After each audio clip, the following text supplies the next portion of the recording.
Okay, students, welcome back to our third part of a question of trust. And in this third unit or third section, we will continue that how he entered in the house of that bungalow for stealing, and now he is trying to open that safe. And opening of the safe is not a quite hard work for him because he was already indulging the whole life in these locks only. So this lock was not any extraordinary, so it means he can open any lock. The safe was not going to be hard to open. After all, he had lived with locks and safes all his life. The burglar alarm was poorly built. No, burglar alarm, that is thief alarm. So it alarm the people whenever any burglary happens. Usually now mostly they are used in bank or wherever jewelry, diamonds, now in shops also. So it makes us alarm by beeping.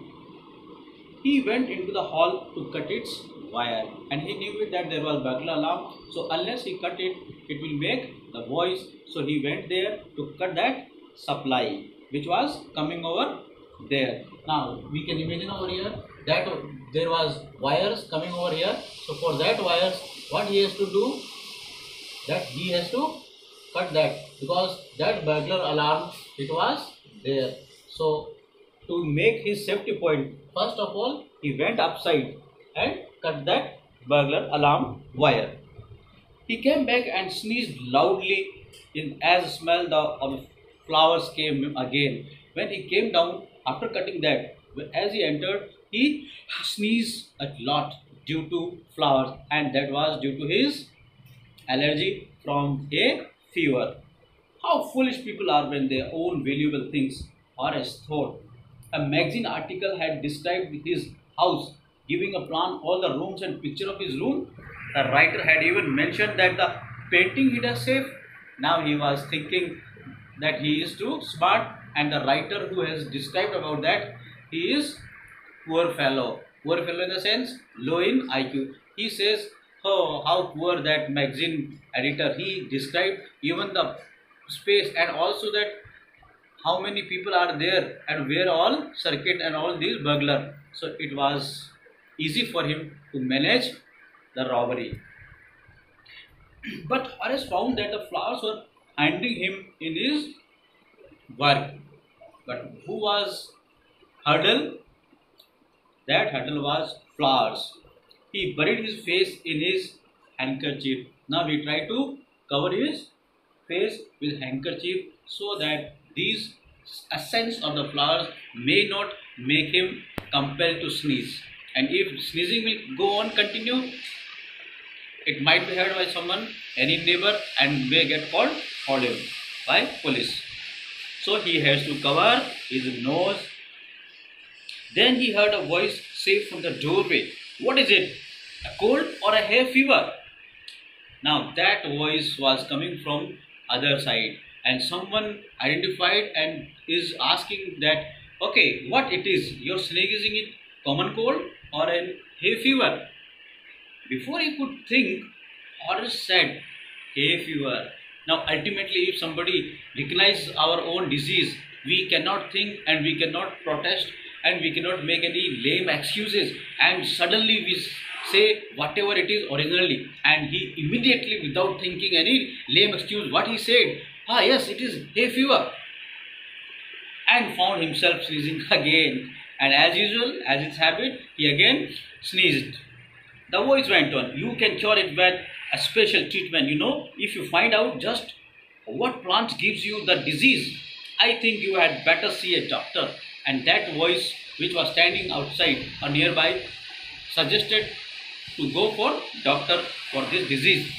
"If you are serious about your work, I heard you from the top of the house just now." And now that voice told, "I am noticing you right from the top, that how much you are dedicated to your work." Means that voice said, "I am noticing you right from the top." It means that voice or that person was standing on the top while that work was going on. Which work? Breaking the safe. It was a quite kindly voice, but one with firmness in it. That voice was quiet, but it was firm. And whose voice is firm? It may be of owner, master, or a boss. A meek person or a poor fellow, his voice cannot be firm. That will be very low. But this voice was firm like a boss. A woman was standing in the doorway. And who was that? That was a lady, a woman. And Sherry was rubbing against her. And who is Sherry? Yes, that Sherry was dog. And that dog was near that lady. And this dog, it was wagging the tail toward that lady. So it shows that it might be some acquaint over there. She walked to a fireplace and straightened the ornaments there. Down, Sherry, she said. Anyone would think I had been away for a month. And now, see, as he told to dog, in the same way, that woman is also motivating and telling to Sherry that, okay, down, Sherry, otherwise person will think that I will be out of the house. She smiled at Horace and went on. However, I came back just in time, though I didn't expect to meet a burglar. And she said, I was not expecting any burglar in my house. How it is? Horace had some hope because she seemed to be amused at meeting him. And now Horace was happy over here. He might avoid trouble if he treated her in the right way. He replied, I didn't expect to meet one of the family. And he says, I was not expecting any family member in this house. She nodded. Nodded, movement with neck, yes or no, like this. I see what an inconvenience it is for you to meet me. What are you going to do? And now she was telling to that fellow, the robber, Horace Denby, I think you are inconvenient to see me over here. Horace said, my first thought was to run. And Denby, Horace said, at first I thought I would run away from here to see you. Of course, you could do that. But I won't telephone the police and tell them all about you. They'd get you at once. And she is telling, of course I could tell it to police also inform, but I will not inform anything like this. Horace said, I would of course cut the telephone wires first, and then he hesitated, a smile on his face. But he said, but I will cut the telephone wires. I would make sure that you could do nothing for some time. A few hours would be enough. She looked at him seriously. You would hurt me. And she said, it may happen that you can hurt me. Horace paused and then said, I think I was trying to frighten you when I said that. And now that fellow, Horace Denby, again made the trick and said, oh, don't worry, I was just trying to make you hesitate so that, or you can be frightened. You didn't frighten me, Horace suggested. It would be nice if you would forget you ever saw me. Let me go. And Horace Denby now requesting over here. He's telling, okay, don't worry. If you're not hesitated, it doesn't matter for me. But at least you let me go and don't make any hindrance for me. Whatever I had did, okay. And if you have worried or hesitated, afraid, not, it doesn't matter for me. But for me, let me go from this house safely so that I can do my work and I can perform my robbery very well. The voice was suddenly sharp. Why should I? And now that reply come from that lady. Woman said, why I should let you go?